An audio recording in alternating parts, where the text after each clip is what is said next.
Ny fanaratsiana ny mpitondra maro ka tonga hatramin'ny famoronana vaovao mamofady sy fampitoviana ny filohan'ny fanavaozana ny Repoblikan'i Madagasikara amin'ny ambo na amin'ny fiteny avy eto amintsika moa hoe ampitoviana amin'ny alika izay tena mifanohatra tanteraka amin'ny kolotsaina sy ny soatoavina malagasy, fihetsika izay mifanipaka tanteraka amin'ny soatoavin'ny fiarahamonina malagasy, ny fanajana ny maha-olona satria dia miendrika fanambaniana izay tsy azo ekena ny fampitahana ny malagasy iray mitovy amin'ny alika, indrindra moa fa filohana repoblika tahak'izao izay fantatsika fa fady amin'ny malagasy ny ampitoviana mitovy amin'ny alika. Ny malagasy rehetra dia fady amin'izany ary heverinay fa efa mihoatra amin'ny fefy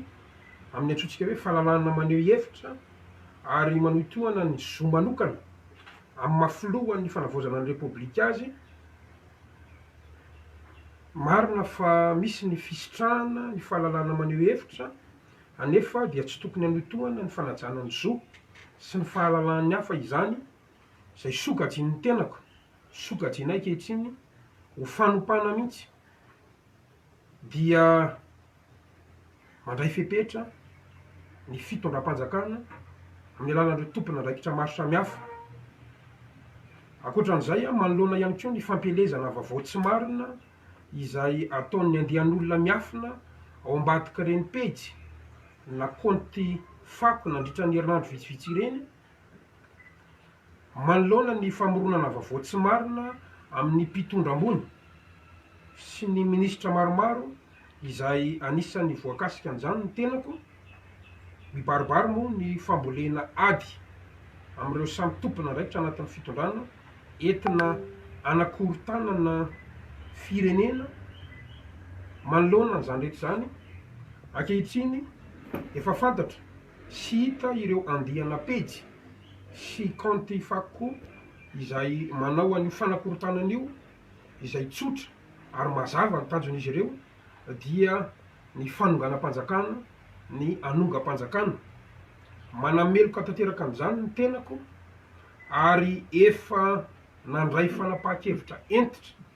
ministeran'ny serasera sy ny kolotsaina koa dia mampafantatra antsika aho fa noho ny fiara-miasa teo amin'ny cellule cybercriminalité eo anivon'ny ministeran'ny serasera sy ny kolotsaina niaraka tamin'ny polisy-pirenena sy ny gendarmerie nasionaly dia efa misy olona anankiroa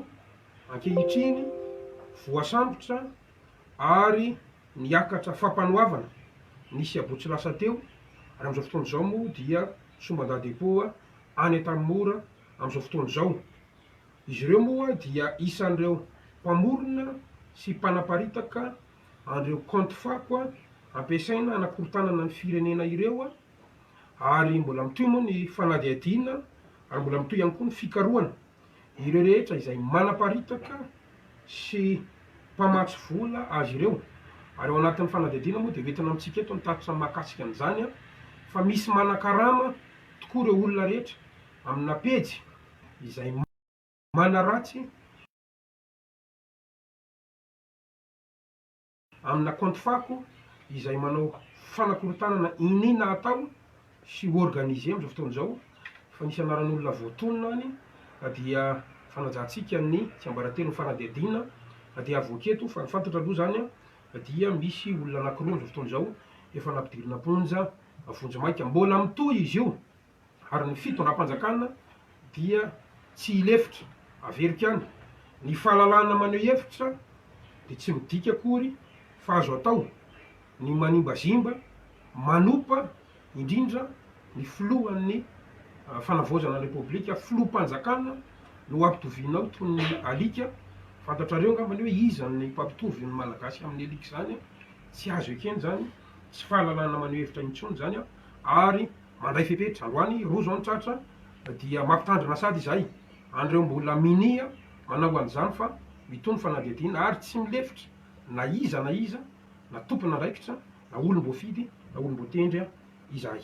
zay zany no fanambarana zay hoentina aloha amin'ity atoandro teny. Tafiditra ao anatin'ireo fanenjenareo hoe Andriamatoa Minisitra ireo olona mpamorona vaovao raha tsika eny reny mahakasika anao reny hoe miala tsy ho mpitondra tenin'ny gouvernemanta reny mahakasika ny filoha fanambarana rehetrarehetra mahakasika ny ady any ivelany reny.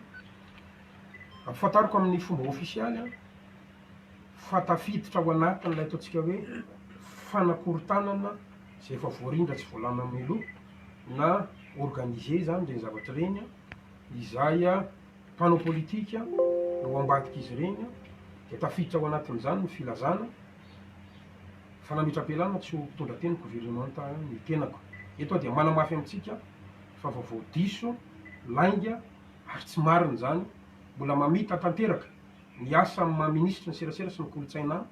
hatramin'izao fotoana izao mandatanteraka ny politika ministera sy ny politika mpanjakana napetraka ny filoha sy ny praiminisitra ny tenako ary manohy ihany koa an'izay asa mampitondra teny ny gouvernemanta izay. Eto dia miantso atsika vahoaka malagasy tsy anaiky ho rebirebeny reny ary miantso atsika mpanao gazety ihany koa rehefa misy vaovao dia aloha mba ny vaovao feno no avoaka atsika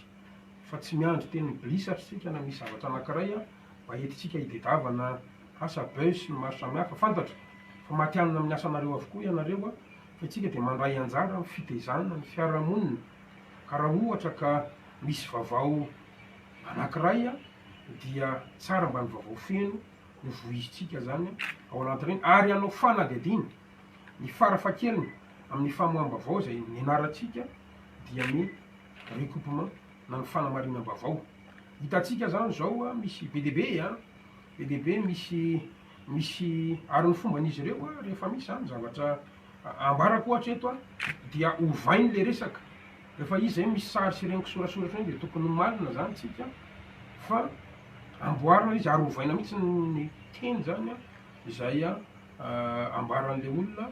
dia tsy azo ekena ary tafiditra ao anatin'ireny zay fanamarinanao zay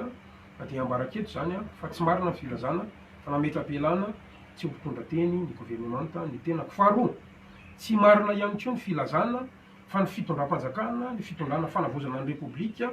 dia nanao fanambarana ara-diplomatika fa manameloka ny États-Unis na ny Israeliana manoloana ny ady zay misy amin'ny Iran io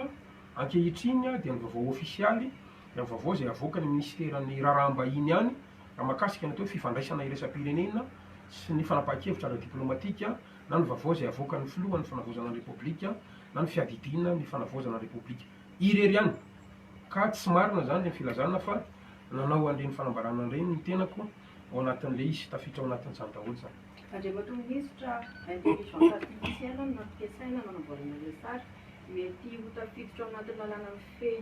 serasera ve ny fifehezana izay hoe zavatra amboarina amin'ny alalan'ny intelligence artificielle zay sa hoe ankinona amin'ny fahendreny tsirairay. Tafiditra ary tsika moa amin'izao fotoana izao dia miditra amin'ny andihan'ny faharoa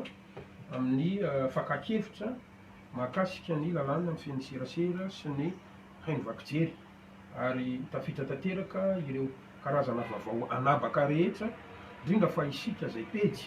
izay mametraka sy misokajy tena atsika ho isan'ny mpanaparitaka vaovao dia anisan'ny tafiditra ao anatin'ny lalàna zay fitiatsika zay mamaritra mihitsy hoe inona ny atao hoe mpanao gazety, inona ny atao hoe pejy famoaham-bavao, inona ny atao hoe influenceur, inona ny atao hoe créateur de contenu, inona ny atao hoe mpisintona lakolosy marobe zany zay ino moa zany lalàna no fehezantsika an'iny fa averika any eto mba tsy hadiso atsika fa misy zany no milaza fa hoe fahalalana maneho hevitra manaja an'izany tanteraka zany raha verika any fa ny fitondrana fanavozana dia manaja ny sofototry ny fahalalana maneho hevitra fa kosa tsy azo ekena kosa ny ataontsika hoe fanivaivana fanambaliana ary fanompana mihitsy azy ary hitatsika fa tonga any amina atteinte à la suiveté de l'état mihitsy aoka tsy avahantsika ny fahalalana maneho hevitra sy ny pénal zany amin'izao fotoana izao satria ararotin'izy ireo ary ambaran'izy ireo fa tolona no ambadiky zany rehetra zany kanefa nyfantatritsika amin'izany fa anisan'ny tompona andraikitra voalohany amin'izao zany dia ny fitondrana izay nazeran'ny vahoaka tamin'ny alalan'ireny tolovahoaka ireny. Ararotina eto ihany koa Andriamatoa Minisitra mahakasika ny resaka raisara izay vola fa hoe misy vola be no raisinao masavy ianao miteny fa hoe tsy nandray an'izany vola zany. Eto dia ambarako amintsika amin'ny fomba ofisialy fa ny tenako dia tsy nandray vola ary tsy nangataka vola ary tsy nomena matoa raha isa vola amoa niko tsy mivaliana izy satria compte fake izy reny de raha ny compte fake no mibana amitsika de lasa manome lanja azy ireo anareo moa manontany de valiko averika any tsy nangataka vola ary tsy nomena vola avy any am'izany olona ambaranao izany ary hitatsika angambany fa zany olo zany mbola iompanaovana fanadihadiana tsy afaka kirakira telefônina tsy afaka maisaka amin'izaniza ka mangavy atsika rehetra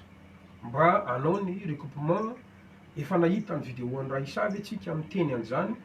na manamarina na mandiso an'izany fa tsy misy izany ny fianakaviana any ko tsy mbola nisy nanao fanambarana avoay ary ny fanambarana zay miteny fa mangataka ny amerenana ny vola izay nomena ny tenanay izay lavinay marondrano fa tsy nandray an'izany ary tsy nangataka an'izany tenako aleoko tsika tsy manaiky rebiribeny reny ary fantatritsika tsara fa raha matora isangy raha ny taratasy miparitaka ny faharoapolo ny volana oktobra ny voka ny fonjy tenanaingy mbola solomavomboaka tam'izany fotoana zany fa valo amby roapolo ny volana oktobra vao voatendry ho minisitra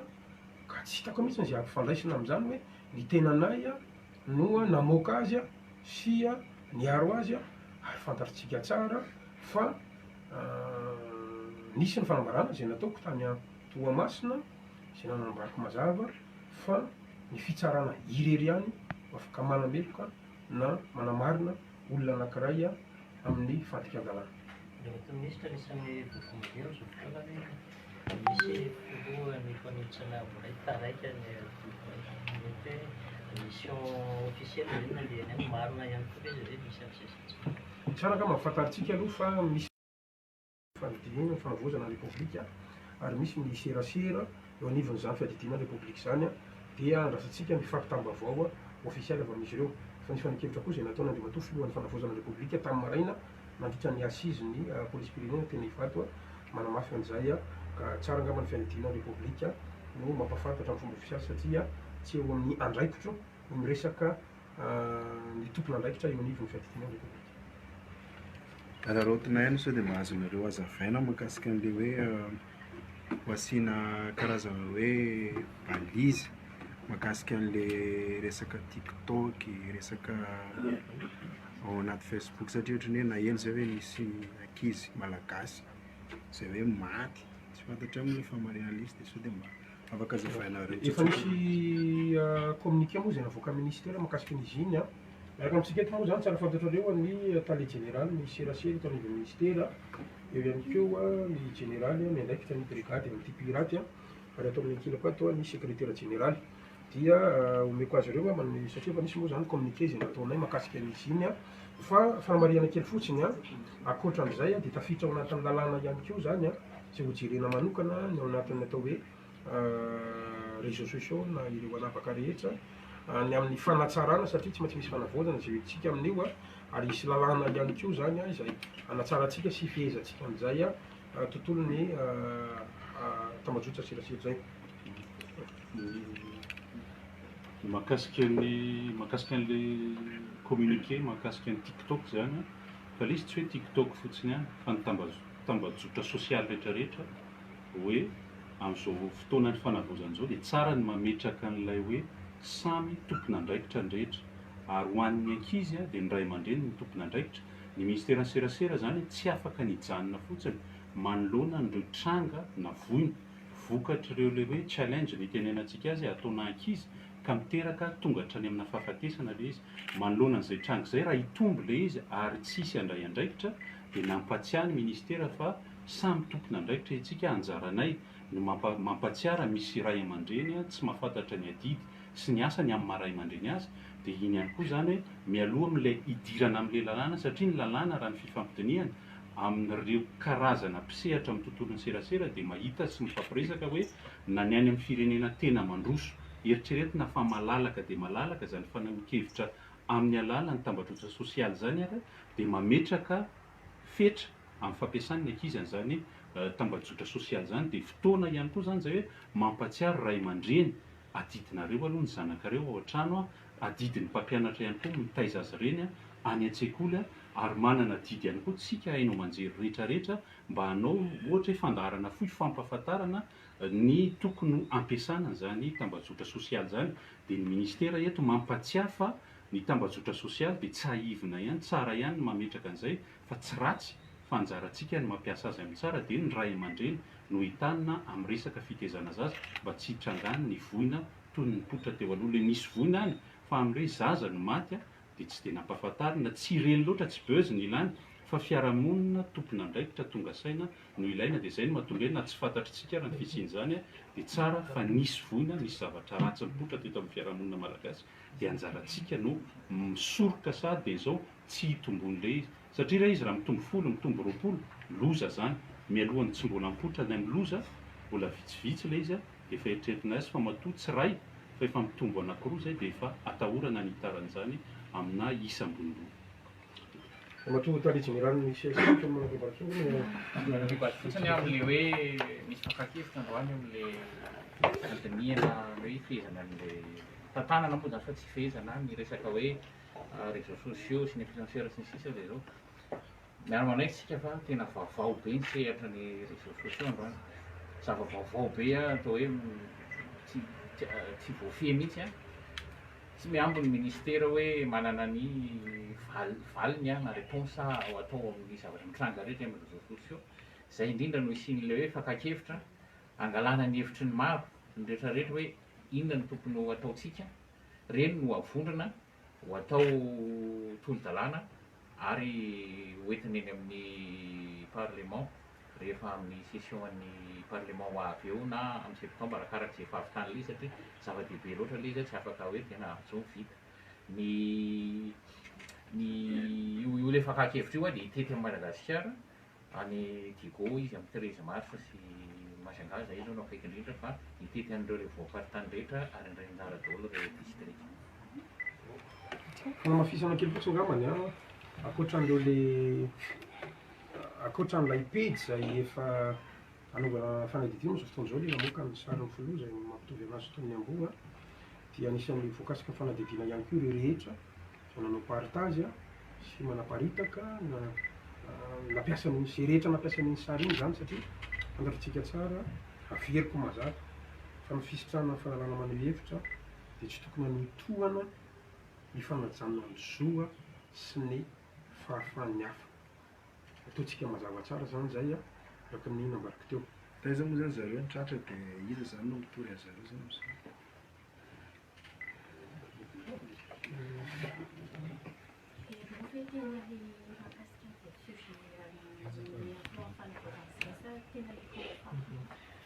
Voalohany indrindra aloha zany ny zavatra toy ireny zany dia efa fandikan'ny lalàna amin'ny resaka infraction resaka civil dia efa nisy fanadidina meloa ary tsara zany manamarika fa ireo olona izay tratratsika ireo zany efa nisy fanaraha-maso manokana dia izay nahatonga anazy efa voavory daholo ireo profo rehetrarehetra sy tsy mba miroso amin'ny fisam-bolana dia izay angambany amin'ny ankapobeny. Fampahafantarana fanambarana tsoa izao zany ny tenako gasikara fiantsoa mana ministry ny serasera sy ny kolontsaina manoloana ny fanaratsiana ny mpitondra maro ka tonga hatramin'ny famoronana vaovao mamofady sy fampitoviana ny filohan'ny fanavaozana ny Républicaine Madagasikara amin'ny ambo na amin'ny fiteny avy eto amintsika moa hoe ampitoviana amin'ny alika izay tena mifanohatra tanteraka amin'ny kolontsaina sy ny sotoavina malagasy fihetsika izay mifanipaka tanteraka amin'ny sotoavin'ny fiarahamonina malagasy ny fanajanany maha-olona satria dia miendrika fanambaniny izay tsy azo ekena ny fampitahana ny malagasy iray mitovy amin'ny alika indrindra moa fa filohana repoblika tahaka izao izay fantatsika fa fady amin'ny malagasy ny ampitoviana mitovy amin'ny alika ny malagasy rehetra dia fady amin'izany ary heverinay fa efa mihoatra ny fefy amin'ny antsointsika hoe fahalalana maneho hevitra ary manohitohana ny zo manokana amin'ny mahafilohany fanavaozana ny repoblika azy marina fa misy ny fisitrahana ny fahalalana maneho hevitra anefa dia tsy tokony anotohana ny fanajana ny zo sy ny fahalalan'ny hafa izany zay sokatsy ny tenako sokatsy nay kehitriny ho fanompana mihitsy dia mandray fepetra ny fitondram-panjakana amin'ny alalan'ireo tompona andraikitra maro samihafa akoatran'izay manoloana ihany koa ny fampelezana vaovao tsy marina izay ataon'ny andehan'olona miafina ao ambadika reny pejy na konty fako nandritra ny herinandro vitsivitsy ireny manoloana ny famoronana vaovao tsy marina amin'ny mpitondra ambony sy ny minisitra maromaro izay anisan'ny voakasika an'izany ny tenako mibaribary moa ny fambolena ady amin'ireo samy tompona raitra anatin'ny fitondrana entina anakorontanana firenena manoloana an'izany rehetra zany ankehitriny efa fantatra sy hita ireo andihana pejy sy konty fako izay manao an'io fanakorotanana io izay tsotra ary mazava ny tanjon'izy ireo dia ny fanonganam-panjakana ny anongam-panjakana manameloka tanteraka amin'izany ny tenako ary efa nandray fanapaha-kevitra entitra misterany serasera sy ny kolotsaina koa dia mampafantaratsika aho fa noho ny fiaramiasa teo amin'ny cellule cybercriminalité eo anivon'ny misterany serasera sy ny kolotsaina miaraka tamin'ny polisy pirenena sy ny gendarmerie nationaly dia efa misy olona anankiroa ankehitriny voasambotra ary niakatra fampanoavana nisy abotsy lasa teo ary amin'izao fotoana izao moa dia somban-dadepoa any an-tanimora amin'izao fotoana izao izy ireo moa dia isan'ireo mpamorona sy mpanaparitaka an'ireo konty fako a ampiasaina anakorotanana ny firenena ireo a ary mbola mitoy moa ny fanadiadina ary mbola mitoy ihany koa ny fikarohana ireo rehetra izay manaparitaka sy mpamatsy vola azy ireo ary ao anatin'ny fanadiadina moa dia hoentina amintsika eto nitatitra mahakasika an'izany a fa misy manan-karama tokoa ireo olona rehetra amina pejy izay mana ratsy amina konty fako izay manao fanakorotanana inina atao sy organise amin'izao fotoana izao fa nisy anaran'olona voatonona any dia fanajantsika ny tsy ambaratelo ny fanadiadina dia avoketo fa fantatra aloha zany a dia misy olona anankiroa ny fotoana izao efa nampidirina ponja vonjy maika mbola mitoy izy io ary ny fitondram-panjakana dia tsy ilefitra averika any ny fahalalana maneho hevitra dia tsy midika akory fa azo atao ny manimbazimba manopa indrindra ny filohan'ny fanavaozana ny repoblika filohampanjakana no ampitovinao toy ny alika fantatrareo angambany hoe izany mpampitovy ny malagasy amin'ny alika zany tsy azo ekeny zany tsy fahalalana maneho hevitra intsony zany ary mandray fepetra androany rozo anytratra dia mampitandrina sady izay andreo mbola minia manao an'izany fa mitony fanadiadina ary tsy milefitra na iza na tompona andraikitra na olom-boafidy na olom-boatendry izahy zay zany no fanambarana zay hoentina aloha amin'ity atoandro ity tafiditra ao anatin'ireo fanenjenareo ve andriamato minisitra ireo olona mpamorona vaovao raha tsika eny reny mahakasika anao reny hoe niala tsy ho mpitondra tenin'ny gouvernemanta reny mahakasika ny filoha fanambarana rehetrarehetra mahakasika ny ady any ivelany reny fantariko amin'ny fomba ofisialy